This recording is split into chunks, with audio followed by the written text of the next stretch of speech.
Okay, so Christmas with the Joker came out December 19th, 1992.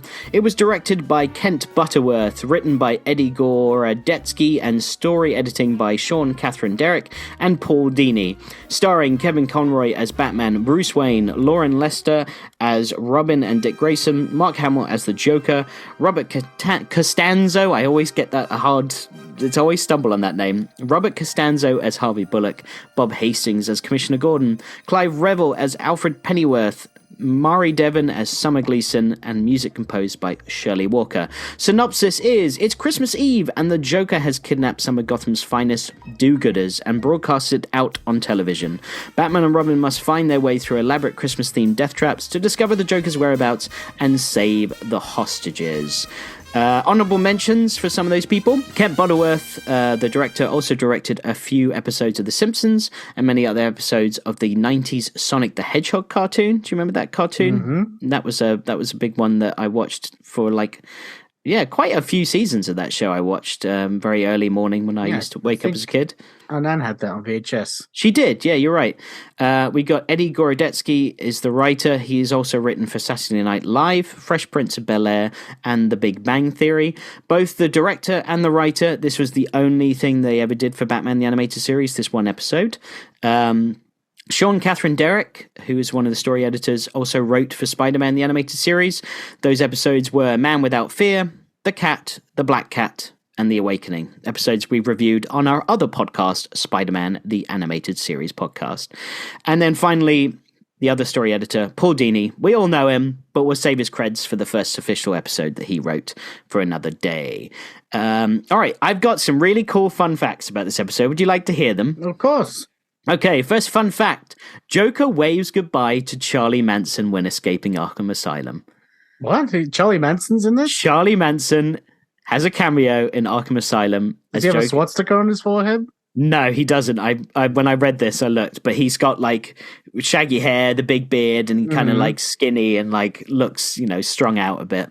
And I was like, yeah, so Charlie Manson's canon in the Batman the Animated Series universe. Yeah.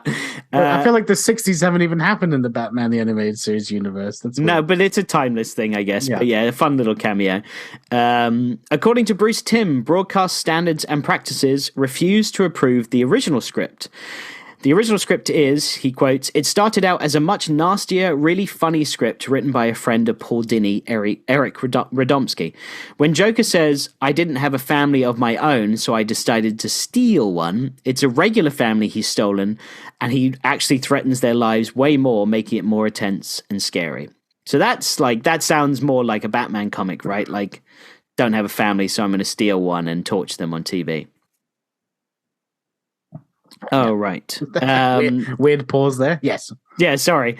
And then also Bruce Timm noted, it's one of our weirdest episodes. The original director, Kent Butterworth, quit and went to Universal in the middle of production. So Eric Radomski pretty much redirected it through the layout stage, making it tighter.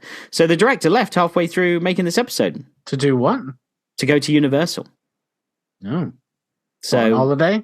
I'm going to Universal Studios to ride on that new Hulk ride. Not the production house, the theme park. Tim Curry originally voiced this Joker episode, so Hamill had to match his voice to the already completed animation, which is crazy. And no wonder this came out a year after Batman the Animated Series had already been on the air.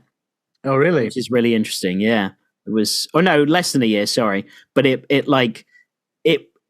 came out much later. Like there's other episodes that aired before it, and it was originally supposed to be much sooner than that. And then as he watches Batman evade the blast from a cannon, Joker makes a reference to Hallmark's old slogan, when you care enough to send the very best, but Joker says when you care enough to send the very blast, which I thought, oh, okay, I don't know that Hallmark slogan, but that's apparently why that line is in there.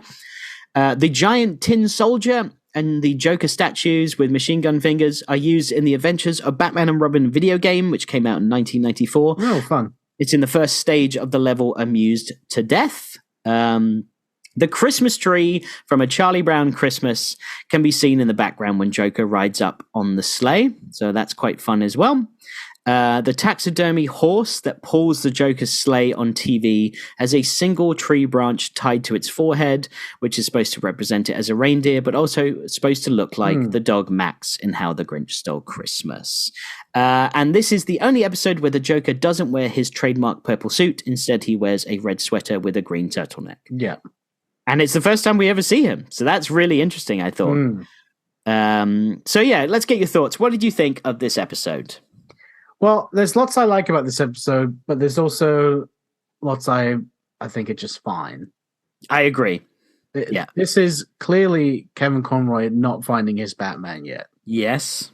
And it's almost like the Batman I do on this show, where it's like, look, Batman, over there, we have to do something. It felt very Batman 66, didn't it? Yes, it does. I do like how, like, there are some funny bits, like, the funniest line in this is like, "It's a Wonderful Life." He's like, "I never could get past the title." Like, yeah, Batman saying that is very funny. Yeah. I love Joker when he's on TV and he's got like merchandising up the wazoo of everything is so branded Joker, and he's controlling the television and stuff. Him having his own Christmas special in the style of like something Bing Crosby or Dean Martin would have makes a lot of sense. It's awesome. I love all of that, but like all the I don't know. There's something missing where I don't know. I don't know how to put my finger on it. Yeah, it's not quite this show. That's what it is. You know what it is? This is the first time I'm like, oh, this is a children's cartoon. Yes. This is, you know what? So I was watching it with my girlfriend and she's like, "This is really cute." And that's nice, but you know, I know that that's not the feel of the show. And the episode does get a bit darker as it goes on, and like you established. Yeah, like when she's like, "My mother's on that train." Like that's a great scene. Yeah, absolutely. But the beginning with them like patrolling the streets of Gotham, and then there's that like what he thinks is a mugger, but he's like, "Hey, lady, you dropped your purse." Well, I speak like this. Oh yeah, that's what it is. Yeah, I think it dropped her bag. Yeah, that was really funny. I thought that was really funny the way they did that. I don't know who did the voice acting of that. I think that's Kevin Conroy. It could be. Yeah, it could be. But yeah, it was just like, it felt like Gotham felt small in this. You know what I mean? Like it felt small, but also it looked more like Metropolis. It didn't look like the Gotham that we had seen on Leather Wings. But yeah, I guess this is early days episodes where they're trying to find the animators are trying to find their look and feel. The voice actors are trying to find their feel to the voices. But it is strange when, you know, On Leather Wings is so Batman the Animated Series and knocks it out of the park on so many different levels, to then have like a Kiddlywink episode is very weird. And the first time we see Robin as well as the Joker in this, and like I do like how, I mean, they do have Robin's origins later on, but they're not like, we have to do Robin's origins in order to explain why he's here. It's just like, yeah, this is just Batman and Robin like doing. And look, there's great stuff. The idea of Robin just wanting to have a chill Christmas, watch a movie, and like enjoy the holiday with like his now family is so Dick Grayson, and I love that. Yeah. And then that Bruce would be so like, man, like you know, fuck that. Scrooge. Yeah, exactly. He even says like, yeah, you can give Scrooge a run for his money. And then in the end that he sits down and watches the movie. It's brilliant. That's good storytelling. It is, yeah. And I think granted the writer has only written one episode, and that kind of shows, because maybe that's where we see some of the cracks, because that we're not used to this show yet, and this writer only did one episode. But Paul Dini is one of the story editors, and I'm wondering if he was like part of that, like, let's bring this full circle, because I can see Paul Dini bringing in the It's a Wonderful Life. Yeah, I can see him doing that. Because the rest of it's like very... It's almost like I'm playing with action figures as a child, because it's like, this is a Joker rocket, and like Joker's like sending out airplanes, and now we've got like giant nutcrackers and stuff like that. Now there's there's like, you know, terrible toys that are going to explode, and now there's a train that's going to run off the, you know, like it's a bit all over the place, and it's very Fleischer Superman actually as well, like kind of those situations, yeah. And there's a lot of stuff that didn't make sense to me, like his extra cape. Where the fuck did that come from? Oh yeah, when Batman set up a fake cape so that the people would shoot it, and then Batman appears out of nowhere, full on with a cape, and I was like, is he just dual wielding a cape this whole time? Yeah. And then seconds later, he grabs Joker, who also slips off an extra jumper connected to the gloves. And underneath, he's got jumper and gloves. I'm like, everyone's dual wielding in this universe. Yeah, it was just Christmas. It's chilly out. It's cold out. Yeah, I was going to say you need double layers. Do you also notice they use batarangs with ropes and not grapples in this? There was no grapple gun in this, and I was like, that's super interesting as well. That's very 66 because that's what they used to have in that show. Weird, like, splitting between Batman fighting giant robots to then suddenly two guys just show up with Tommy guns going like dagga dagga dagga dagga dagga. Yeah, like it's crazy. I love Alfred where he's like, the Christmas goose will be ready shortly, and he just gets ignored. No one's like, thanks Alfred for making us a Christmas meal. Fuck all of you then. The line "It's never easy with the Joker" is used a lot in this, which I feel is like a kind of a comic book style reference. Like, but also Mark Hamill is just not funny in this episode. Like, I think he's still not found. He's just annoying, really. It's too much. I think he is and he isn't. It's not scary either. Later on, he becomes that perfect blend of funny and frightening. But here, he's just an annoying guy, just yelling at the screen, making terrible jokes. I was like, what I saw in this episode? I was like, oh, I can see why you're a failed comedian. Like, you know what I'm saying? Right, yeah. I think he's also, Mark Hamill is definitely restricted because, one, the writing's not as good in this episode, as we've established already. And he has to follow Tim Curry's speech pattern from the already animated episode. Yeah, so I think that the first Hamill Joker episode that we're going to see, where he did it fresh and didn't have to mimic Tim Curry's lines, it's either that one where he kidnaps the little boy and he takes him to like the abandoned circus, which is a very Killing Joke, or it's the Joker's favorite episode, where obviously, we've talked about this. It's one of our favorite episodes. Yeah, Joker's favorite is when he becomes the Shark, and that's my favorite thing about the Jokers. Yeah. It has to be like seeing, if Gotham City is the deep blue sea, and seeing the Joker is like seeing a great white shark, you're like, oh my God, like I'm fucked. Yeah, absolutely. So the music, we love talking about the music, and especially you said that this is on a lot of your Christmas playlists. What do you think about the Joker theme? We hear this for the first time, but it's mixed in with like Christmas and game show as well. I love that. Love the music. As I said, it's on my family Christmas playlists. Every time it comes on, we always have a good time. Especially when it goes to the game show bit. Love that so much. Kevin Conroy is definitely the voice of one of the Joker's henchmen. He's your thing, boys. Yeah. I was like, that's Conroy for sure. Gordon calls Joker "you diseased maniac," which is what Superman addresses Lex Luthor as in the Superman film. He calls Luthor "you diseased maniac." And then also, "My mother's on that train" is just like Miss Tessmacher in the Superman film as well. When my God. The same thing. So there's two tie-ins there I noticed from the Superman film. That sounds to me like it's one of those things that you're accidentally plagiarizing something because you're just writing like a superhero thing. And your brain's like, I've got some old knowledge here stuff. Yeah, exactly.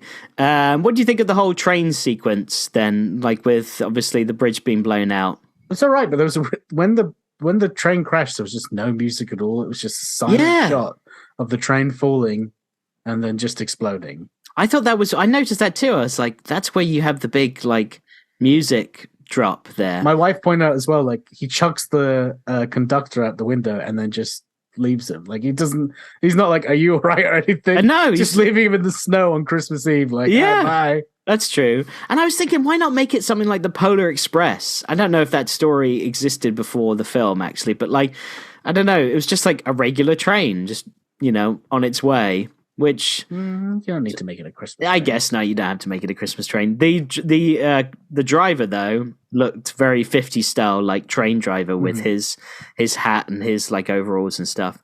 I would say more like 19th century. Yeah, that's true. I laughed pretty hard when Batman and Robin were just running around the field as the giant cannon was firing at them. I was like, "What are you?" They're like, they're just running, and the animation was weird. Did the Joker turn an observatory into a cannon? That's true. I don't know. That's the thing. My suspension of disbelief broke a lot. Where I was like, he's got like little planes, cannons, like robots with like those were machine guns useless. in Those them. those robots were with the finger guns. All Robin did was just duck, and they just shot one another. I was like, that was It a reminds me useless. of Nightmare Before Christmas. That at the Oh end, yeah, that's true. That is the just like gangsters that. with the finger guns. Yeah, this came out before Nightmare Before Christmas. That's Well, there you crazy. go. Yeah. Batman saying, "I'm fine, Robin," and like just dismissing him. Did you see that? And his like hand, he just like pushes Robin out the way. I thought that was really weird. There was a cool shot. Oh, this is my love that Batman moment where. I wonder if it's the same one I thought. Okay, I tried making a jingle in the last episode. I don't know if you heard it, and I tried blending the '89 "Love That" and then Joker going "Batman." Love that.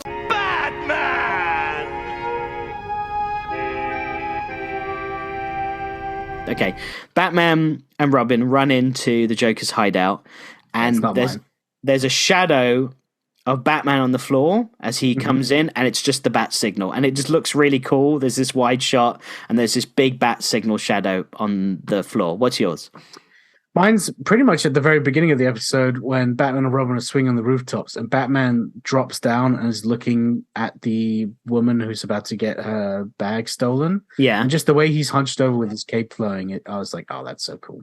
Okay, you win. That's a cooler look to Batman. No, I think yours is very cool. Yeah. It's not like this isn't a competition. I said that last time, and you're like, no, let's make it a competition. Did I? Yeah, on Leather Wings. You're like, no, you win. That doesn't sound like me. It does. It doesn't sound like the Christmas version of you, but it sounds like the regular version of you. All right, fine. If you want it to be a competition, I guess I'll allow it to be a competition. I want it to be the same. I guess I win the competition. Did I win the last one? No, I did, because So it's 1-1? it was when Batman emerged from the shadows in Langstrom's laboratory, and you're like, oh, yep, that's the best one. Yep, you win. That's what you said. So the Nutcracker sweet music with all the killer toys, like an evil Santa's workshop. That's what I thought it was. And I thought that was kind of like fun. A big boiling vat of acid. Yeah, well, again, Joker's, as you said, your suspension of disbelief is breaking quite a lot for things like this. I was like, how the fuck did he organize all this? He escaped on a Christmas tree, and then suddenly, like, everything is hooked up. Also, did you notice that Batman stopped Joker from falling in a vat of acid this time, which I thought was a nice little, like, he stopped that. Well, he's not going to let him happening. die. No, but that's how Joker was created. Obviously, Batman couldn't stop him from falling in the vat of acid. So I thought that was at least something that maybe they were going for in the writing. But it was a bit anticlimactic, wasn't it? That whole ending, like Joker just ran away. He had he had a second jumper on and escaped, and then he slipped and almost fell in a vat of acid, and Batman caught him, and then he's just like, bah. Why was there a single rollerblade up there anyway? No story. Yeah. Laid the pipe that there was going to be rollerblades up there. That's true. Point. And he says it's bar a single humbug one weird. as well. Do you notice he says bar humbug like I'll probably Alfred? get them to fit into the animation. Yeah, that's true. Look, it's weird. It's that's the thing is, there's things I do like about it, but there's also things I don't like about it. Like Batman hitting toys with a bat and Robin going, they don't call you Batman for nothing. If I was Batman, I'd be like, I'm going to beat you with this bat now because that's not what my name means. Just. Dick, would you just shut the fuck up. Shut the fuck up. Fucking dick. Fucking dick. The one thing I really did like, though, is Joker even goes out his way to wrap a gift for Batman, and it's got bats all over the wrapping paper. I was like, oh, that's nice. He considered him when he was wrapping that gift. I did laugh when it was a pie. Me too, but Batman cleans the pie off himself like so easily. No, not easily. It's like a 10-second long thing of an animator animating Batman swiping but pie there's no stain, you know what I mean? Like, I was like, is this suit pie proof? I get that they had to add that in for continuity so that next time we see Batman he's not covered in pie, but like you could have just done like, I don't know, put two hands on his face and just wipe it all down. But he's literally like one wipe, wax on, wax off, like 2, takes 3 his time. Yeah, he does. And then at the end of the episode, Bruce sits down to watch It's a Wonderful Life, and he says it has its moments, which I And did Alfred like. brings them like an orange drink, and me and my wife were like, "What the fuck are they drinking on?" Like, Oh, I didn't Christmas even night? know. I didn't And my notice wife that. was like, "Negroni." I'm like, "Well, he wouldn't be drinking alcohol." No, I guess not. Dick is too young to drink. But it was like, I was like, "What, Fanta? Like, what is this?" Yeah. But I do like when it cut to Joker just singing in a straitjacket in Arkham and singing Christmas themes, and like the music kind of hits as he's singing it. Mhm. I thought that was fun. And we even see the red sky for the first time as well coming through the bars, because we didn't have a red sky on Leather Wings for Gotham yet.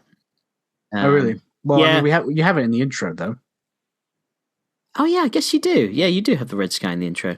All right, so yeah, that's Christmas with the Joker. As you said, it has its moments, but the show's just not quite there yet from what we know. But it's a fun Christmas episode, isn't it? Like I watch it every year. I don't know if you do. No.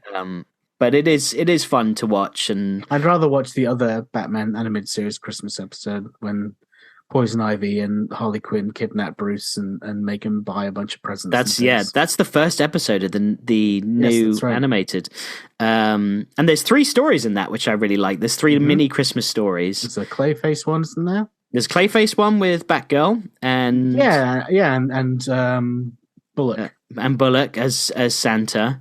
And then the other one is the other one when it's the really lovely thing of with when they always sit down and have a cup of coffee together. Yeah, Batman and Gordon. I love that. Hell. Yeah, that's really cool. Chef's kiss. Mwah. Yeah, that's really cool.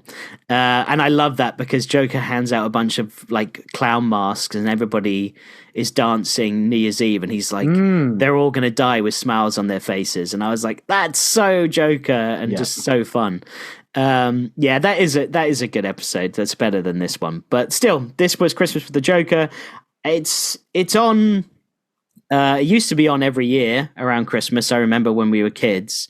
So if you guys love this episode, if we missed anything that you want us to talk about, or things that mean a lot to you about this episode, you can always find us on social media at Batman TAS Pod or Batman TAS Pod 1 on Twitter, because we're the #1 Batman the Animated Series podcast, and you can email us as well at batmantaspod@gmail.com. So yeah, let us know what you think of this episode, and if we missed anything, tell us about it.